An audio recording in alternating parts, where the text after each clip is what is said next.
North Texas. Where? We were living in Hurst for Uh-huh. 30 years before we moved down here. Is that right? Yeah. Well, I lived in Irving for 10 years. Yeah. From And, 19... From when? From 1973 to 1984, about 11 years. Yeah. I was in Irving, so Yeah. nearby. Right. Anyway, what did you do up there? Oh, What was your career after the service? education? You're Yeah. a teacher? I taught for 8 years, and then I was a principal, and then a curriculum director, and assistant superintendent for instruction and personnel. And, Up in the HEB area I up was there? I was in Carrollton at that time. Oh, in Carrollton. I was in Carrollton for 20 years. Oh, is that right? Running all the way to acting superintendent. And, I see. Then I went back to North Texas and got my doctorate. And Yeah. went to Regional Education Service Center in Fort Worth for Right. 12 years. And then I retired, and when I was 57. I see. And then I started working as an instructional consultant. Uh-huh. And I worked all over Texas. I see. So when you were in Carrollton, from when? What year span about? 1949 until 1969. I see. Yeah. And, Wow. Then went to North Texas from 69 to 71. Uh-huh. And got my doctorate. Yeah. But I had done some coursework. Uh-huh. You don't mind if I close this, do you? That's Okay. fine.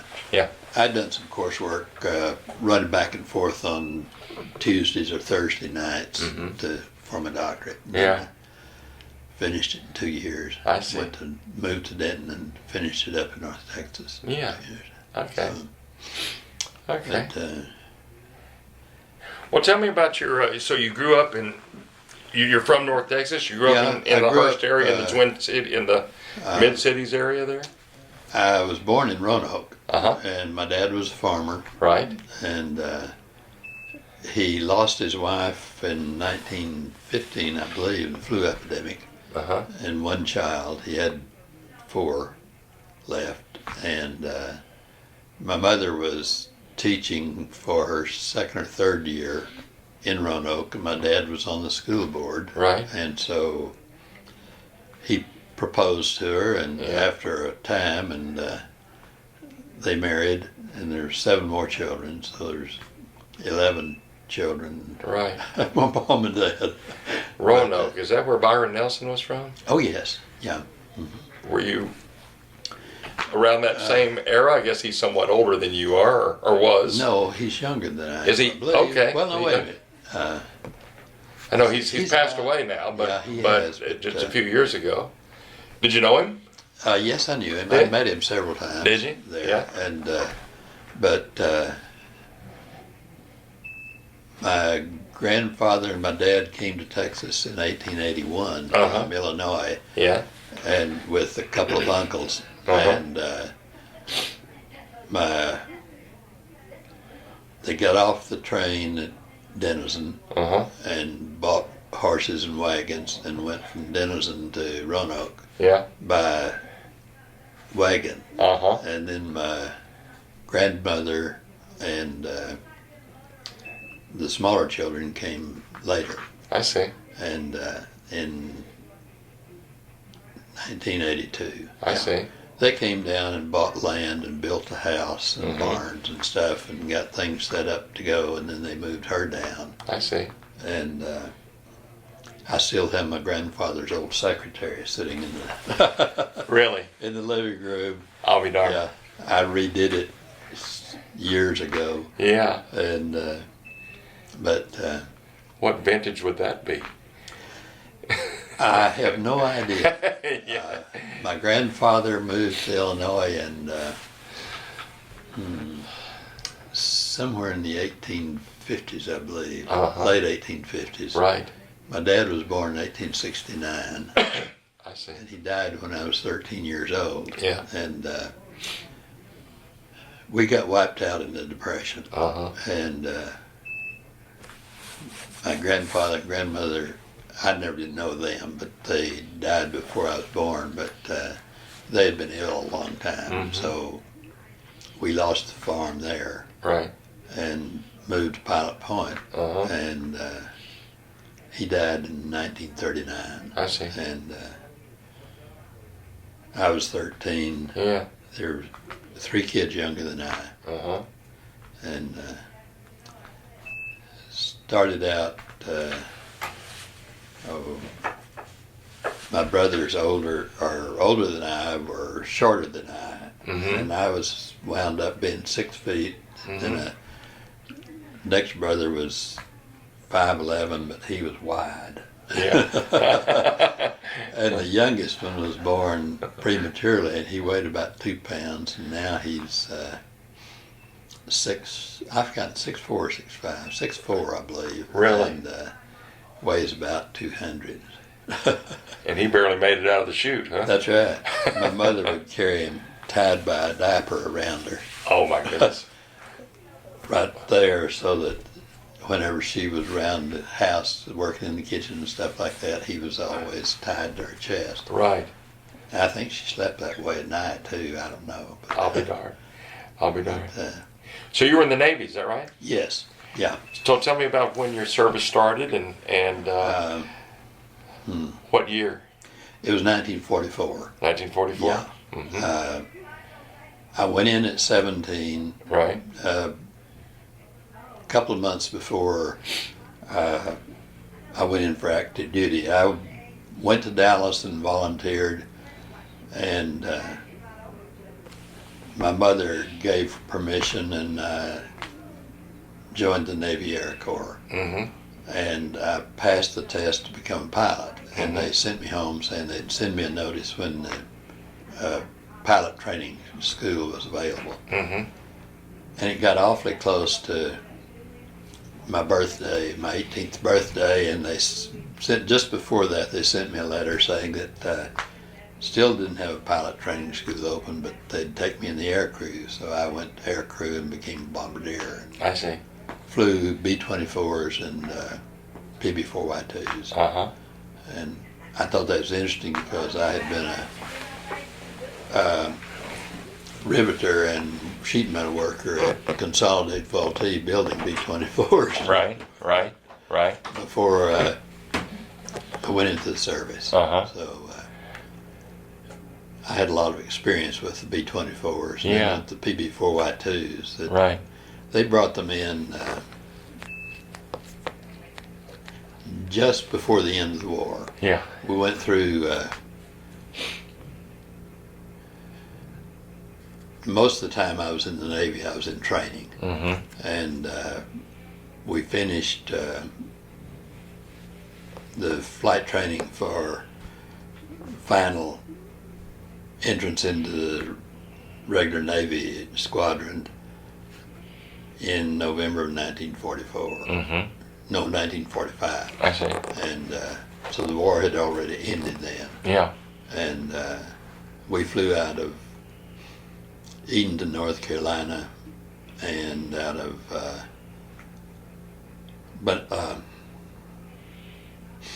Yellow River, I believe, just outside of Atlantic City, New Jersey. And for the remainder until I got out in June of 46. I see. I was in 2 years, 1 or 2 months and 8 days or something like that. So where all were you stationed? Went to Jacksonville, Florida for my boot camp, and then from there I went to Naval Air Technical Training Center in Memphis, or Millington, just outside Memphis. And then I went back to the gunnery school, which was in another unit just outside of Naval Air Station, Jacksonville, for gunnery school. And I placed in the top 10 in gunnery school, so they offered me bombardier training. So I went to Cape Canaveral and went through bombardier school training there. And since we were out there on the little peninsula, we had to do guard duty all night long along the beach. Right. And we were always worried about what if a German submarine comes up or something. Right. And sure enough, one day, right in the middle of the day, one came up. Yeah. We were all scrambling around trying to find bombs that we could load on the airplane and take out and drop on him. And he disappeared before we ever got a plane loaded I with guess bombs. so. Yeah. But we were used to using target bombs or Right. small bombs most Right. of the time. Sometimes we'd use 100-pounders Right. for our training, but Right. a 100-pounder wouldn't have done much damage to a submarine anyway. I imagine. Right. But we had, then we moved from Banana River to a field just outside of Miami in the swamps. Mm-hmm. And, well, darn, somewhere in here I've got I've forgotten what. No, that's okay. You go with your notes. Yeah, let's see. Oh, it's U.S. Naval Air Station, Miami. Uh-huh. But there was my That's discharge. your separation orders. Yeah, but they don't show all of the deals. I was transferred.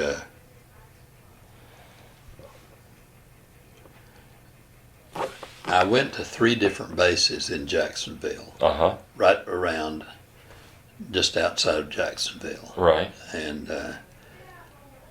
then I see we did radar school in Memphis, but we went to another radar school later in near Jacksonville, Uh-huh. and for flight training with radar bombing gear. They didn't have that when we went to radar school at in Memphis, Right. and so basically we trained with the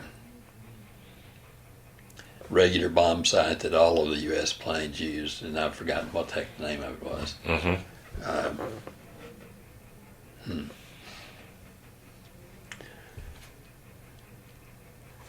I thought I'd remember that, but I don't. But It's been a while. yes, Yeah.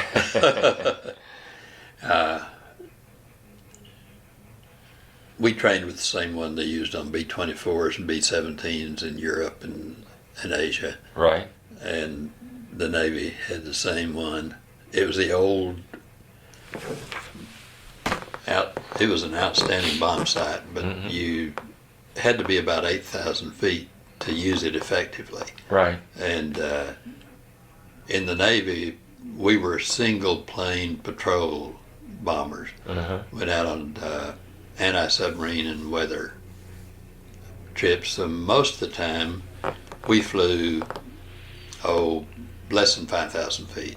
Right. And if we were going to bomb something, we'd come in low right over the wave tops, Mm-hmm. drop a bomb, 2 or 3 bombs, and hop up over and be gone. Because with a single plane, an armed ship or a submarine could really knock you down in a hurry if you didn't stay really low, Right. out of their vision for as long as you could. And then, but we flew normally around 280 miles an hour. If we were on a bombing run, we'd hit a little over 300. Mm-hmm. But that was about tops for Right. those planes. Right. Right. And, but Where would the bombardier be in the B-24? both of them right up front under the pilot. On the front. Right. Yeah. Okay. But we had to go out of the flight cabin into the bomb bay, Mm-hmm. and then go in a little door and crawl up into the bomb tight. And I had a nose gunner up there too. Yeah. Sure. So we got to do a lot of talking. Right. If we were out where we thought we might get to shoot something, well, he'd hop in. Right. And the old B-24 had the twin mounted guns that would go up and down, and they would turn from side to side. Right. But on the PB-4Y2, it was a single rudder version of the B-24. It was about it was 8 feet longer, and the wings were a little wider, Right. heavier duty engines. And we had, instead of having 4 turrets, we had 6. Uh-huh. We had 2 on top, 1 in the nose, 1 in the tail, and 2 on the sides. Yeah. And so Right. we had good coverage for single plane type operations. Right. Right. But, So you even though the timing of your service was such that you didn't actually see. you didn't actually Yeah, see overseas service. Yeah. I think people forget, I certainly haven't, that part of this war effort was defending our own shores. That's right. Yeah. And that's what you were involved with. You called it training, but Yeah. at any moment it could have been for real. Yeah. We carried bombs when Right. we went on Yeah. our crew training, air crew training at the end before we went in squadron duty. Uh-huh. We carried bombs, and we'd fly down along the Cuban coast looking Yeah. for submarines. Right. They would pull into a little creek or a small river where the trees would cover, and they'd put up camouflage Uh-huh. in the trees, and they'd sneak their submarines in there and refuel them with, I guess they'd bring gasoline or other fuel oil in by truck. Right. And put in it, or else they'd carry it in there and leave it in Right. barrels or something, and the submarine go back and forth. But they were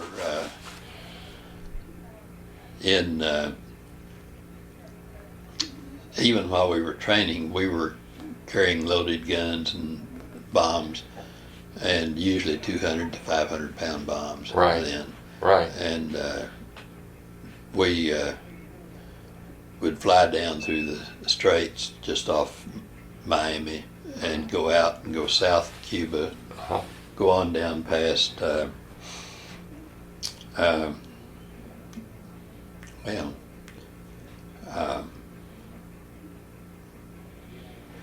I was trying to think if we ever got all the way down to the last islands that we own down there, and I've been there, but I don't remember. Yeah. But we would fly down below Puerto Rico and check the passages between Puerto Rico and Cuba, and between Puerto Rico and the other Right. islands on just past that, Right. and come back up through the Bahamas. Right. And Would you fly? You wouldn't fly every day, but would you fly? no, we'd fly. We had enough crews doing the training there that we'd have to swap on planes. Right. So we'd fly one day, another crew would fly the next day, and we'd fly another day, and the next crew would fly. Mm-hmm. And we'd swap back and forth for night flights and day flights. Yeah. And I enjoyed flying at night. Yeah. You'd get out in the moonlight and you could really see. You just flop back and watch. Watch. And, Yeah. The bomb area was really wide open. You could just see a long ways out of that. Right. Were you ever involved in any issues of weather or anything like that, to where Yes. things got a little dicey up there? Or? We were ordered to fly through a hurricane one time that was just south of Cuba, Uh-huh. and the Navy had never done that before, and an Air Force B-24 flew through one a few months before that, and so the Navy said, anytime you're out there, we'll call you if we know there's a hurricane somewhere around. And so they called us and told us to go looking for it. They gave us about the location, approximate Yeah. location. And I don't know, probably maybe one other time was I ever as scared as I was in the hurricane, because we flew with the wind into the curve of the air deal, and we got into it trying to fly into the middle, just sliding the inside, but the wind was so difficult that sometimes we'd drop just all of a sudden we'd hit a blank spot and we'd drop straight down for maybe 100, 200 feet.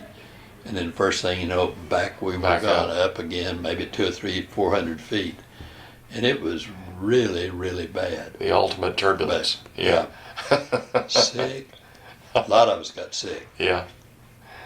But we did fly into the edge of the center. It was just as bright and sunshiny in there. Just like you they could say. see the walls all the way around. Right. But it was hard getting out, just like it was hard getting in. Right. The wind is terrible. Right. And then later we were in a hurricane when we were in our base in Miami. Mm-hmm. And that was, I guess that was in the summer of 45? Yeah, 45. Mm-hmm. Yeah, it was summer 45. Right. And the wind was awfully strong there. It blew several buildings down, and right. we flew all of our planes out to Ohio that could fly, and we had 2 or 3 out there tied down, just as tight as they could get on the runway or on the side out by the hangar. And the next day when it was over with, we came out there and those airplanes were just torn apart or upside down. Uh-huh. They hadn't stayed put. Right. The wind blew them away. Oh my goodness. But we laughed. We had a chief that lived in a small building in between some of the other barracks.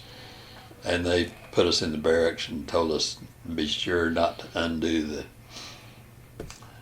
window coverings. Mm-hmm. But we had them hinged because they had them hinged on there, and they'd bring them in and lock them in place. Right. And so I don't know, I don't remember now who opened the deal, but we looked to watch and see what happened to the chief down there. And his building just peeled away. The roof was gone first, and one of the walls, he had a lot of mattresses stored in the back of his office in another room, and they just go sailing out across the field. Wow. And it was bad, but wow. Now you said that if I heard you right, you said that was almost the most you were scared. yeah. What was the most you were scared? One other time we had the PB-4Y2s coming in, Mm-hmm. and our pilot had to leave to go. I believe his parents were seriously ill or dying or something, and he had to leave and go, and so we were without a pilot. And the pilot from Consolidated Vultee came in to train our pilots and co-pilots to switch from B-24 to the PB-4Y2. Mm-hmm. And he ran through a bunch of exercises with their pilot, and the pilot did real well and everything. And we were doing a 60-degree bank and turn. And when it was the co-pilot's turn, he started up, and I was on the crew I was in the rear of the plane and sort of keeping an eye on things, watching the engines and so forth for him, and they'd call back and ask questions and I'd answer back there. We had just about 4 or 5 men on the crew instead of a full crew of 12. Mm-hmm. But the co-pilot started up into that, and all of a sudden I heard that test pilot from Consolidated Vultee said, "Push the nose down, push the nose down. God damn it, push the nose down." We just rolled on over on her back. And I'm not sure. We got off, we started spinning, and we were not spinning level. We were spinning on our back and going around, up one wing up and the other wing off. And the plane started losing bits and pieces of the ailerons and tail pieces. Wow. And the pilot finally, the pilot finally hit the co-pilot and knocked him cold. Knocked him out. And he tried to get control of the plane. But he told us, well,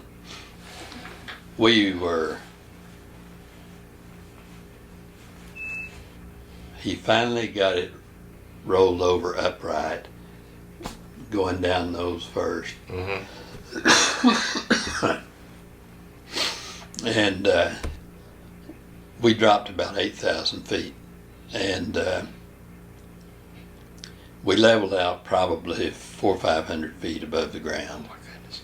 And we flew straight into the base and landed. He was calling an emergency, clear the runways, clear the airfield. We're coming in damaged, heavily damaged. And we didn't know what the plane looked like from inside. He just let it roll down the runway until it stopped. And he said, clear the plane. We all got out and looked at their plane, and the tail rudder was over about probably 10 degrees off center. And almost all of the controls were gone. Yeah, it just bent the whole... With the force, yeah. Yeah, the whole deal, the back of the plane just twisted. And one of the ailerons on the front wing was gone. We'd lost probably some other stuff on the plane, I don't remember. But he said, fellas, he said, let's kneel down and pray. Yeah. There's one kid said, why pray now? He said, we're down. Yeah. He said, we need to thank God we're down, because I had no way of clearing that plane to land. And he said, the Lord did it. Yes. He said, I couldn't control it. Right. And that really scared us, because we thought he was in control of it. Right.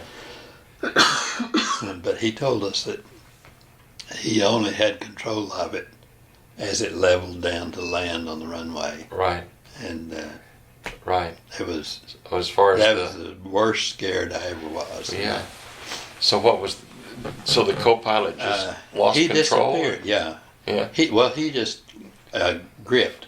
He was just afraid, and he just latched onto that and held on for dear life. And they had to knock him out to get him loose. Well, thank God that the pilot had the sense to take the co-pilot out of the situation. Well, but the pilot that was training them was one of the guys that did the first flights on the planes out of Consolidated Vultee. Yeah. And he was used to... He knew the plane. He knew the plane well. Yeah, and but still. Yeah. It was a bad deal. Yeah. But, wow. And we were coming back in one day from down around Puerto Rico and heading up, and it was just about dark, and one engine went out, and about 20 or 30 minutes later, the second engine on the same wing went out. The first one was the outside, and then the inside one went out. We were flying along pretty well on the two engines, but we were getting lower and lower because... Was this on the 24? No, it was on the PB4Y2. PB4Y2. That wing kept dipping, and so we were getting down. We came across Nassau. We had been calling Nassau, advising them or trying to get in touch with them. They didn't answer. And so the pilot said, well, the radio operator was calling them for an SOS emergency. We had a guy up in the top turret, or in the top opening, firing rockets out. And we had a guy in the nose deal signaling with a signal light. we went in over Nassau, and the pilot says, "Boy, they better get those lights on." The lights were off on the field. It was time to close the field down for the night. And we went on out over the ocean and circled around and came back in. And he said, "This is the last one, guys." He said, if they don't show the lights right now, he said, we're going into the ocean on the other side. And just before we got into the area, we could see the airport, and all of a sudden, here comes the lights on. And one of the guys, one of the British guys that worked at the airfield, had come out of a beer joint and saw the plane signal going over, and he rushed out to the airport, and he got there just in time to turn the lights on. Turn the lights on. We landed that Wow. plane, and then they came in and picked us up the next morning and flew us out. Yeah. And they had to take in 2 engines and replace 2 engines that had gone. I'm glad he finished his beer when he did. He came out. Yeah, we did. We really appreciated it. Yeah, I'll bet you did. Well, I know that you never know what your deployment's going to be, but do you feel that maybe that you all were trained to stay there, or had the war not ended when it did, possibly you would have been sent to the Pacific to fly support for a ground war, Yes. had there been? Well, see, 24 crews graduated from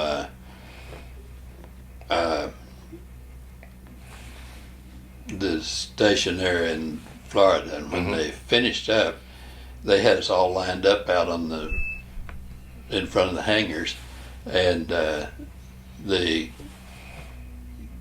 officer in charge came out and said, "Gentlemen, here are your assignments." He said, "You're all going to get 30 days delay in leave, or delay in trip to San Diego, and you can go home, and then you go on to San Diego, and you'll be sent to Rota in the Pacific." And so we thought, man, we'd been trained for the Pacific. Sure. We'd been trained for the Japanese War. And he said, "All except crew number so-and-so and so-and-so." Well, and 2 more.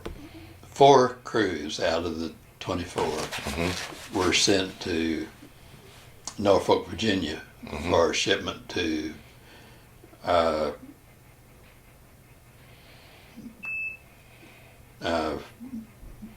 bombing training, or rather bombing school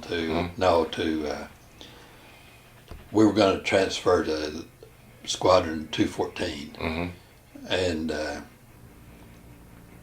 we were sent to Edenton, North Carolina from Norfolk, and flew out of there for a while, and then we were sent to I believe it was Yellow something on the river, that ran up just behind the Atlantic City deal, and we were out in mud flats on the river out there. Yeah. So right across the river from Atlantic City. Right.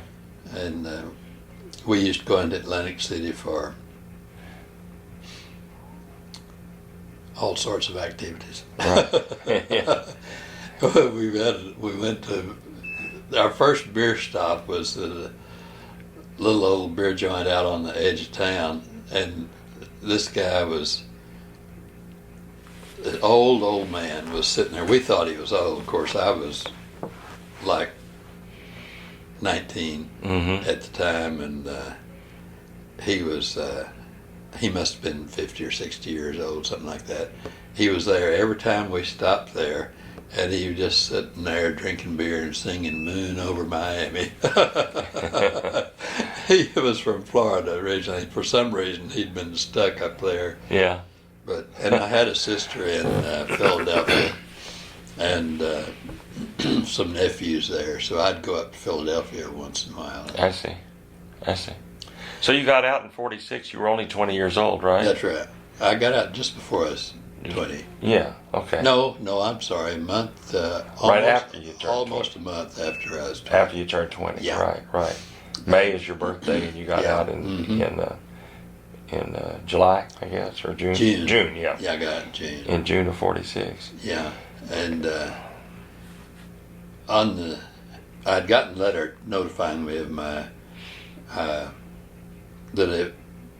I was eligible for discharge and had enough points and stuff for flight duty. So I'd gotten all my gear packed up and everything left, and they said that it'd be a day or two before my tickets and travel information came in. And I had called my sister in Philadelphia and told her I'd be up over the weekend because I was free, liberty, but we had a chief that disliked me. We'd had a round or two. Yeah. And so he just pulled me off, said, Frank, you're going to work Saturday morning and you're going to work Sunday morning. And he said, we've got people here that won't but discharge. You're going to be discharged, so you'll be getting out. You just stay here and work on the weekend, and your leave is canceled, and I'll send someone else out in your place. And it made me mad. So I'd done enough work in the offices. I knew how it worked, and so I looked on the list and checked the other guys that were on it, and I called those two guys. I said, look, I've got to go to the PX to get some stuff that I want to take home with me and do some more, get some more gear ready and stuff. So I won't be there when you come on duty. Would you just take over and run through your time, and then I'll pick up and come back and pick up later? Mm-hmm. Okay, he'd do that. So we were on 8-hour shifts. But at any rate, I went into the chief's office and dug through his desk and got out my Liberty card, and I took off for Philadelphia. Hitchhiked up to Philadelphia and had a good weekend with my sister and also with an old friend of mine from Bombardier School that was there. He was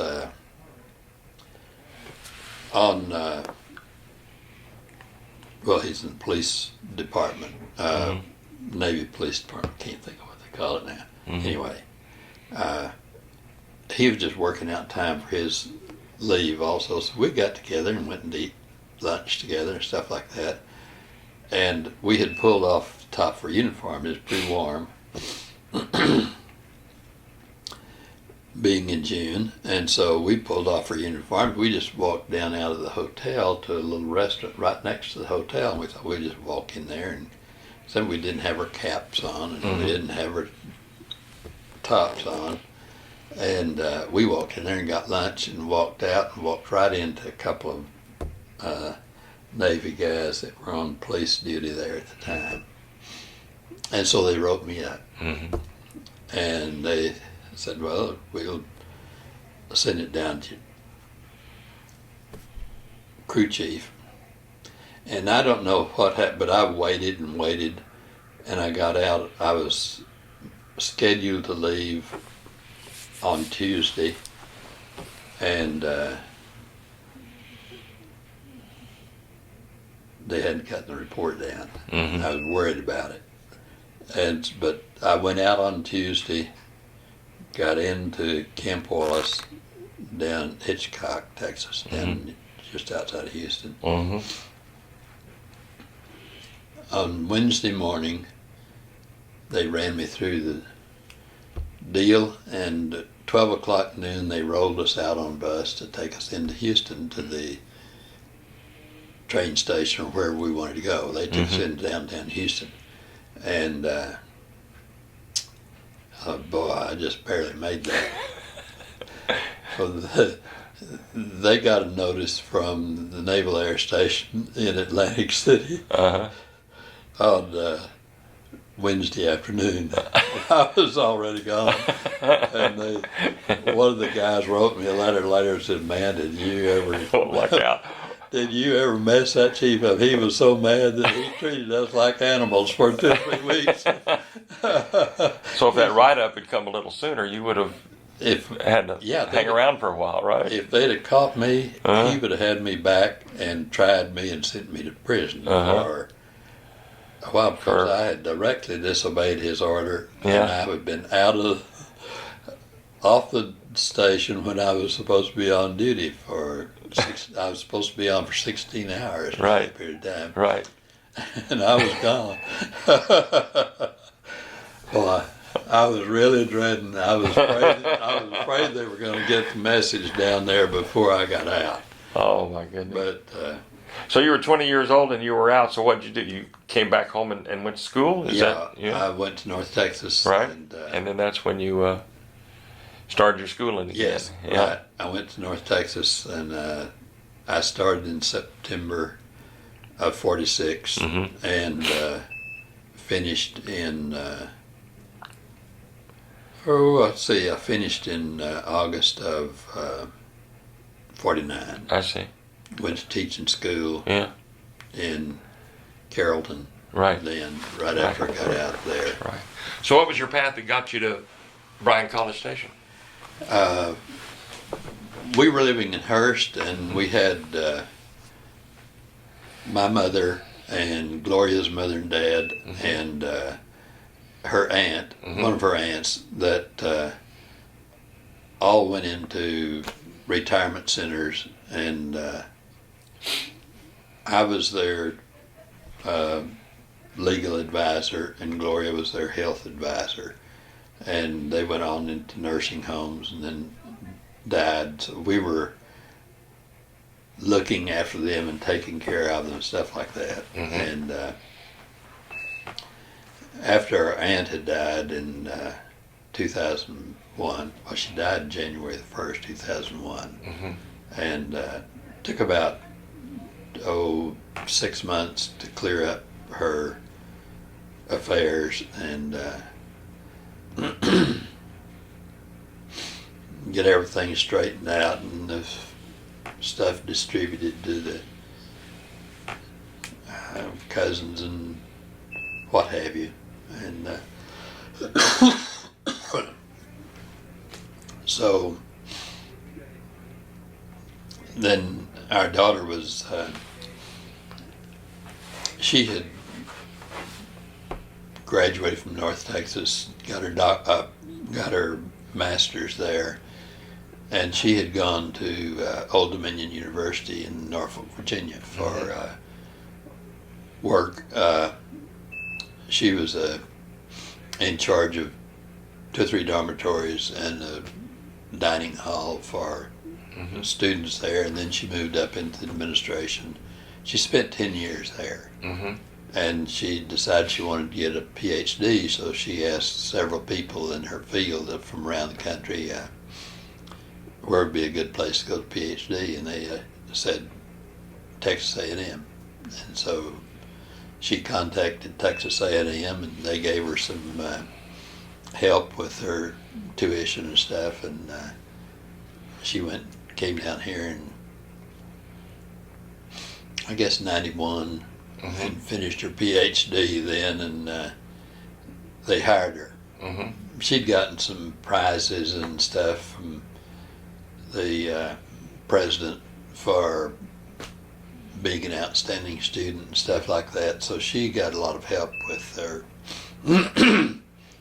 degree, and they hired her immediately for in the College of Education. They had some supervisors or something there. They hired her as one of those, and a year later she moved up to assistant dean in the College of Education. I see. And she's been here ever since. I see. What's her name? Becky Carr. Okay. Yeah. Okay. And okay. Now Gloria was your wife? Yes, right. And Becky's daughter. And Becky's daughter. Only child. Right. We tried to adopt one. we went through a church-related group that took children that needed a place to live. Right. The parents couldn't take care of them. Right. And so we got a little 4-year-old girl, and she was a doll. But her mother was engaged in activities on the street at night, and the kids watched TV all night long. Mm-hmm. And when she came home, sometimes she came home, sometimes she didn't. Mm-hmm. But they picked the kids up and scattered them out. The mother agreed. She brought her daughter out to us at our house and had all of her belongings in a regular grocery bag. All of her clothes in there were filthy. Nothing was clean. 1 or 2 little toys, and that was it. And she was really it took us a good while to train her to go to sleep about 8 or 9 o'clock, somewhere between 8 and 9. And we finally got her doing that and got her to where she was doing pretty well. And that was about the time I went back to get my doctorate. And the lady was still drawing money from the state for so many children. She had 4 children, I believe. And she was drawing that, and all of her kids were placed out with people In foster homes, raised in yeah. foster homes. Right. And she was still drawing money for them. I didn't know that she was still drawing money for the kids, Yeah. but she was. And we couldn't move her out of the county to go to Denton with us, and we couldn't adopt her. We asked her if she would give permission for us to adopt her, and she wouldn't do that because she liked that money. Yeah. And so we finally just had to give her back to her. And so we went back and got my doctorate. Yeah. Went to Service Center in Fort Worth as Assistant Director for Instructional Services. Y'all lost touch with the little girl? Yeah, we heard from time to time we would hear she was living in Arlington where my sister lived. And her husband was principal in Arlington Elementary, and one of the Arlington Elementary schools, and the little girl happened to go to school there after she was in school, and on up, and they would hear things about the kid later, and she had gotten into drugs and dropped out of school and was actually working on the street some. And That's just sad. Yeah. Yeah, it was sad. Yeah. Now, I'm sorry, Gloria, is she still living? Or Oh yes. is Yeah. she here with you? Yes. Okay. Okay. Yeah. Okay. What did she do? She had a degree from North Texas too. We met at North Texas. Right. And she had a degree in library service. I see. And she got out of school in 52. Right. And she went to school, and I went to the medical school in Dallas as a research librarian. I see. And she did research for doctors. They'd come in and bring problems in, and she'd research it for them, stuff like that. Yeah, I see. And also work the desk and what have you in the library. I see. Now, your daughter, does she have children? Yes. So you have some grandchildren? Yes. She married a man with 1 child, and she's a lawyer in Louisiana now. I see. And her daughter is,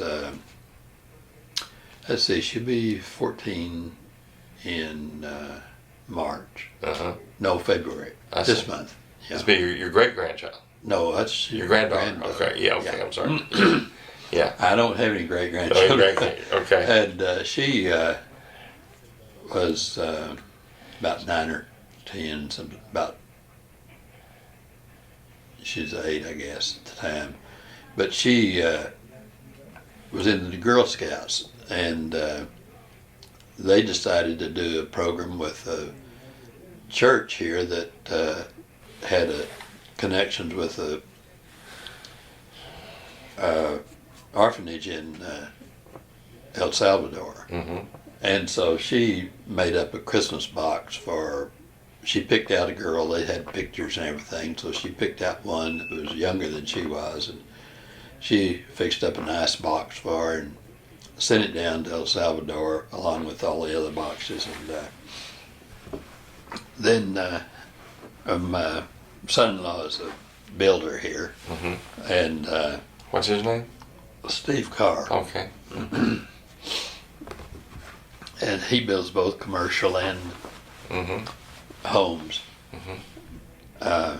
Right now he builds whatever he can. Mhm, right. It's sort of Right. tight. Right. But he took them out to a builder supply Mm-hmm. deal out off Briarcrest out there at the Mm-hmm. Brazos Valley Mm-hmm. Center. And they were walking down through there, and this church had a display there, and Steve and Becky were walking along looking at stuff that might be of interest to him, and Jessica said, yeah, look, hey, Mom and Dad, look, there's Wendy. And the church had a display, and Wendy's picture, big picture Wendy, was right up, well, it was like a poster display, Uh-huh. right up on a box sitting up high on it, above some tables and stuff. And Wendy was standing there holding a picture of Jessica right across her chest. Oh my goodness. And so Becky and Steve got to talking about Wendy, and they thought, well, you suppose we could adopt her? And they decided, well, we just have one child, why not?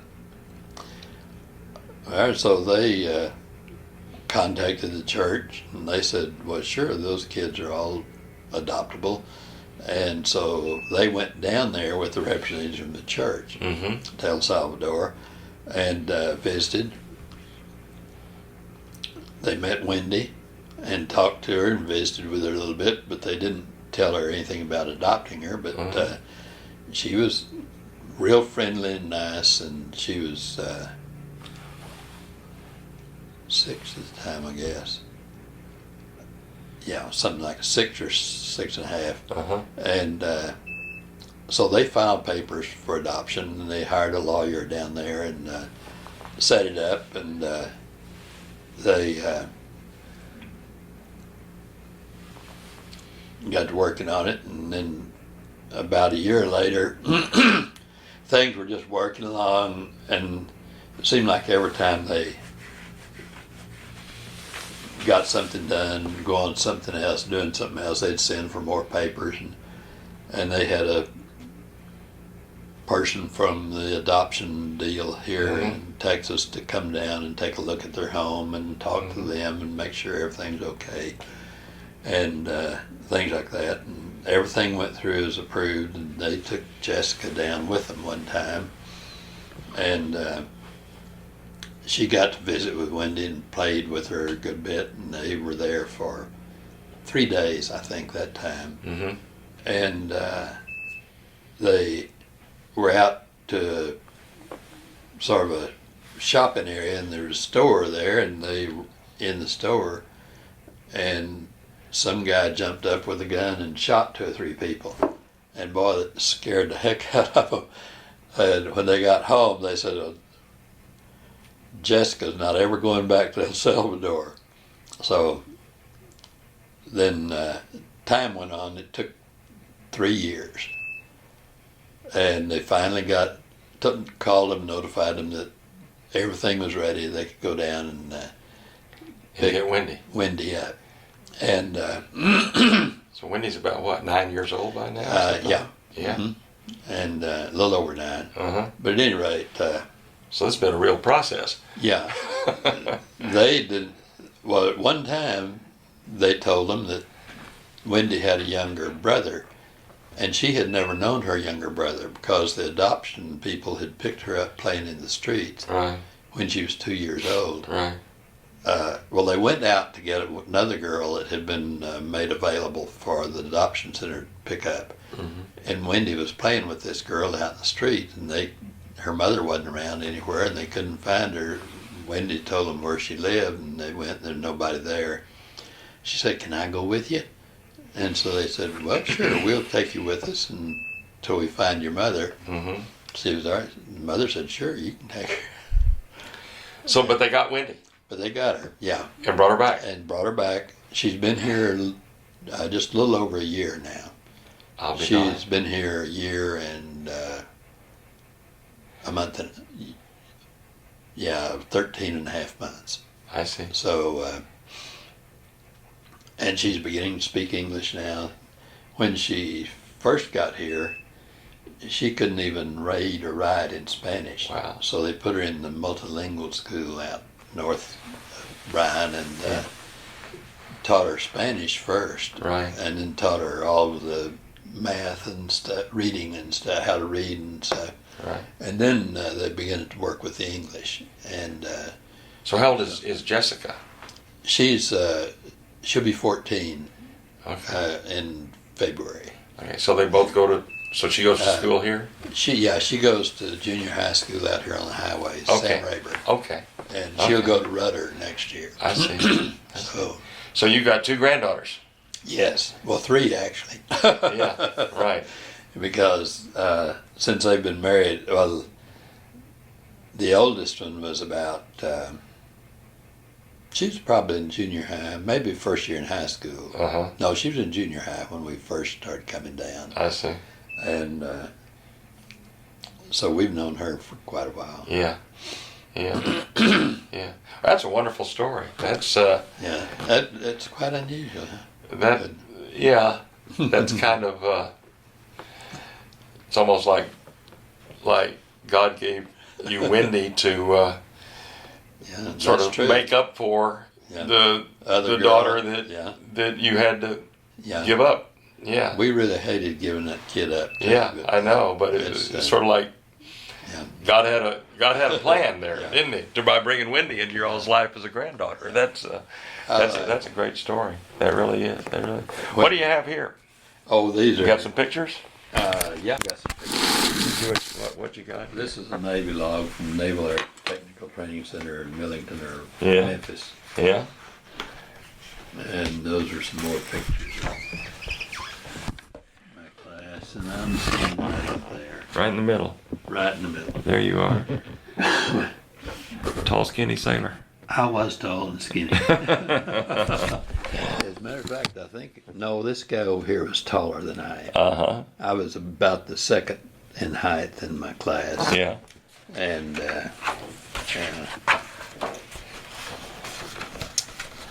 let's see. We were out at Jackson. That's a park in Jacksonville. So. Right. And there's Briggs. He was. Is you here? Yeah. And Crawford, Briggs, Crawford. Oh gosh. It skips my mind right now, but it's either certificates and graduation. Yeah. Here's a meal ticket. Yeah, that's Miami Naval Air Station, Miami. Right. There's a B-24 there, right? Yeah, B-24 there. This was my nose gunner right here. He was from Boston. He was a real proper Bostonian. And when he was 18, his grandfather gave him $50,000 plus a home and a big fancy automobile and all kinds of things like that, and a boat. Right. And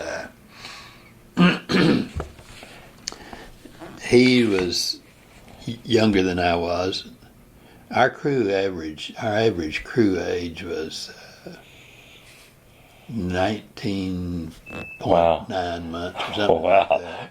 Our pilot was 22. And he was the old man, huh? No, our navigator was 23 or 24, I'll be darned. and all the rest of us were under 20. Is this you here on the left? No, this is me. Oh, over we're here, okay. Yeah. Chobar. Yeah. Yeah, there's Combat Aircrew Training Certificate. Yeah. Is this you? No, that's This is you. yeah. Okay. And this is the PB4Y2. Uh huh. Looked like a B-24 except for the tail, yeah. and the length. And there's my nose gunner again. He was good. This is my brother. He was in England. He was a belly gunner on a B-24. Oh, I see. So he served in the European theater. Yeah. Uh huh. Was he an older brother? Yeah. Yeah. He was an older brother. Right. And my oldest brother was married and had some kids, and so he became the deal for he was sort of looking after my mother, they said. Mm-hmm. But let's see, this is from Atlantic City, New Jersey. Right. U.S. Naval Air Station there. Are you in this picture? Let's see, somewhere. This must have been Bombardier School. Let's see.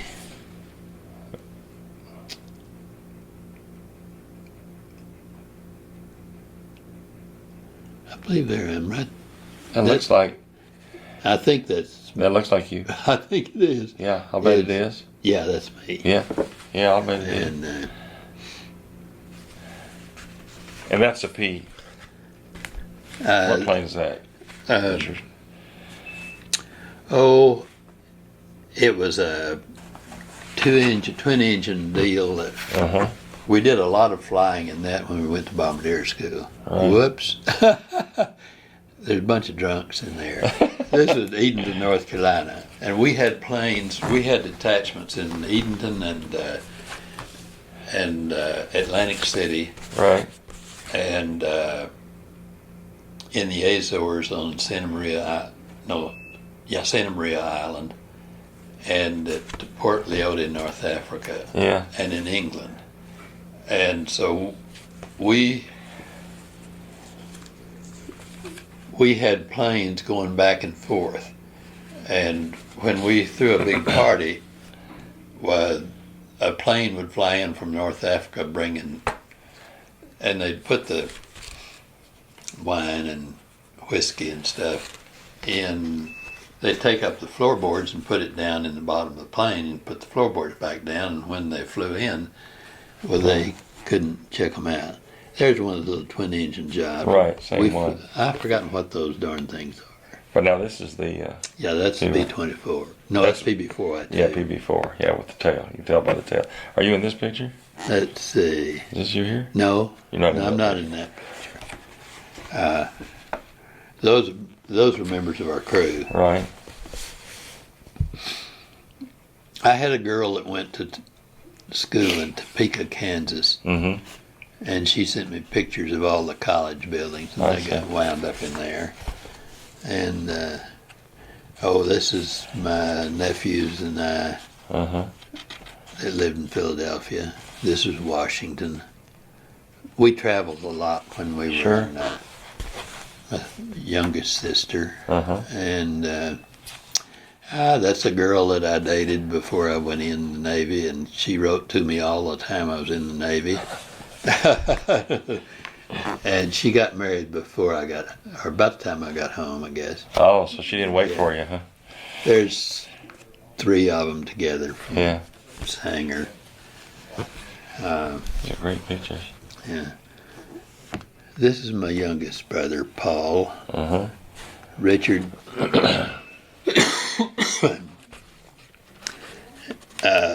Well, he died of a heart attack under mysterious conditions.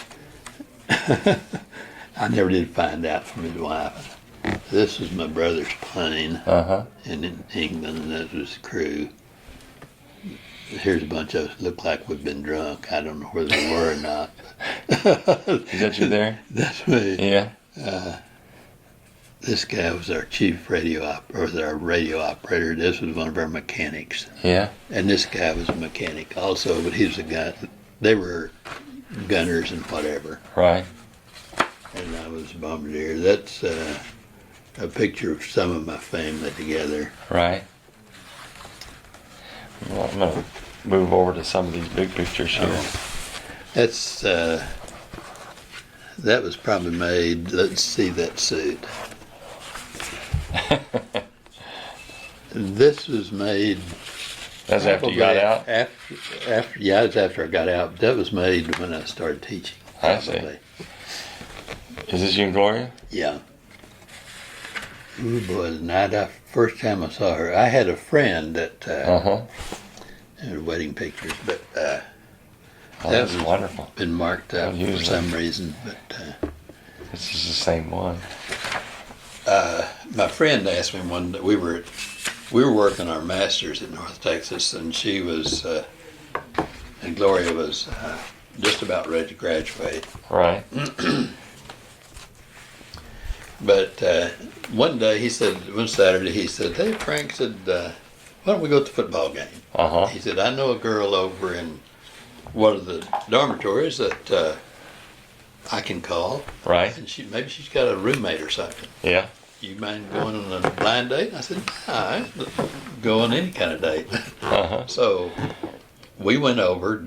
I had a car and he was riding with me, and we got out, went up and had the ladies call them, tell them we were there, and so we walked back out on the front sidewalk. And they came down an outside stairway, and Gloria is 5'10". And man, she started walking out and just kept coming down.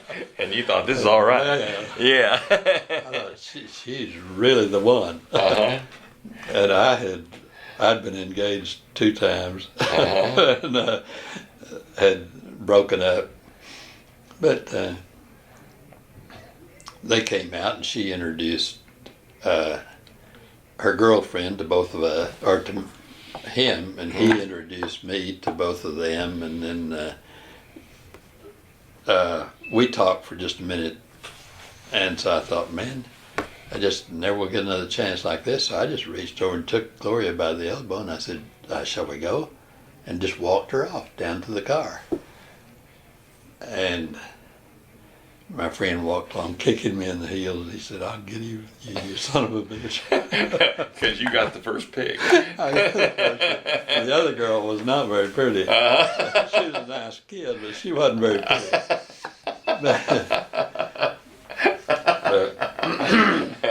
Smooth move there, Frank. So that night I made a date with Gloria for the next weekend. And she said, okay. And I was teaching school, and I was coaching the girl basketball team. I didn't know anything about girls basketball. I was coaching it. The girls were pretty good, and they knew how to play. So, and I was just sort of the chauffeur and stuff. But the coach usually called on me when the boys team coach called on me lots of times when he needed some help, and I'd go along to keep score or something, time at the table while they were playing. And this was at North Texas? No, this was at Carrollton. Oh, at Carrollton. I was teaching high school. Okay, I see. Yeah. And then he came to me for a Saturday deal. They had a bunch of teams playing at Richardson, and they were going to play over there on Saturday, and he wanted to know if I could go over and be a timer for him. He just desperate. He couldn't find anybody to do that. And so I said, well, I've got a date, but I'll call and see if she'd let me put it off till next week. It was in early December, or in December. And I called her, and well, sure, she said, that's okay. And so I put it off for a week, and then next week I went up, and well, we were living not too far from our dormitory. And so I went up and called her, and she said, "Well, I'm sorry, but a friend of mine has come into town, and I need to take off and him." So that was getting pretty close to Christmas, and we had to close out and leave for Christmas, and came back in January. And I ran into her down at the counter in one of the restaurants there when I got back to school. And so I just went in and sat down beside her and had a cup of coffee with her and 2 or 3 other girls there. And I asked her out that night. Sure, yeah. So we started dating, and then we got married on March 29th. Of January, February, March. of what year? What? Of what year? 1952. 52. Yeah. Okay. Okay. So you've all been married for 57 years almost. Yeah. Yeah. Wow. Yeah. Wow. Well, this is a great story. I'm really excited about this because I've never been able to actually tell the aspect of the service stateside during the war, and it needs to be told because there you all were all lined up, and they were telling you where you were going to go, and I guess you were kind of surprised when well, you're one of the ones that were going to stay stateside. Yeah. When we and when I got home and just about to get out of college, I became old enough to vote, 21. And so I went home to vote, and when the bankers, they were having the election in the bank because they could line up at the windows of the bank, and they'd go by and get their ballot.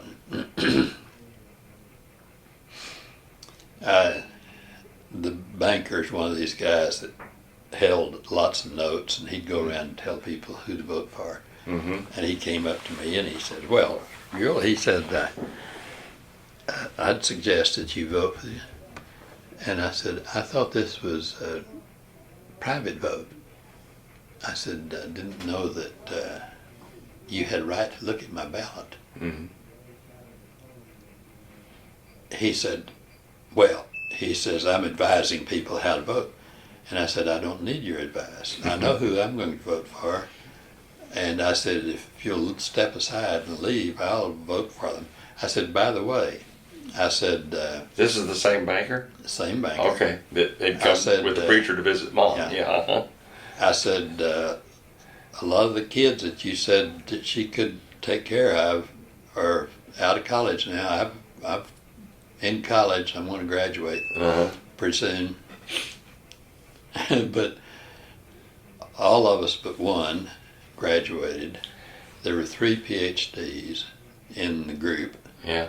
And another one with masters. And so we had a pretty good record. Yeah. She did exactly what Mama she told them that she was going to do. That's wonderful. And then she went back to teaching and took her younger son with her. What was your mother's first name? Annabelle. Annabelle Buell. Buell, yeah. Oh, good heart. Annabelle Garvin Buell. And I had the name Garvin as a middle name. Right. And when did she pass away? She died in let's see. She was born 1891. And how old was she? She died at 92. So 92? Yeah. Oh, so she lived a long time. She lived a long time. Okay, But, yeah. So about 82? About 82, 1982? Yeah, right, that's about right, yeah. Yeah. Yeah. So Yeah. she, Did she ever remarry? no, she never remarried. I see. She went back teaching school. She taught at a little country school out in the boondocks near Bernie. It was on a ranch. And mostly the kids that went to school there were on the ranch. And she taught 8 grades. Right. And for a year or so, and then she went back to Southwest Texas State there at San Marcos. San Marcos. and got another bachelor's degree. She had a bachelor's degree to start with, but it had been so many years I see. that she went back and got a new teaching certificate, and new degree, and went to Bernie and taught first grade for years. Well, let's. I want to do this show. I don't know whether Mary told you. We recorded on Thursdays at 2:30 over at the KAMU studios. Okay. Now, do you drive? And Oh, yes. Okay. Yeah. Okay. Are you familiar with A&M? KM? KMU is on campus. It's on the A&M campus. Okay. It's not KBTX. It's Okay. on campus. If I tell you what, let me go out here and get something to draw on, and I'll draw you a map exactly on how to get there. Okay.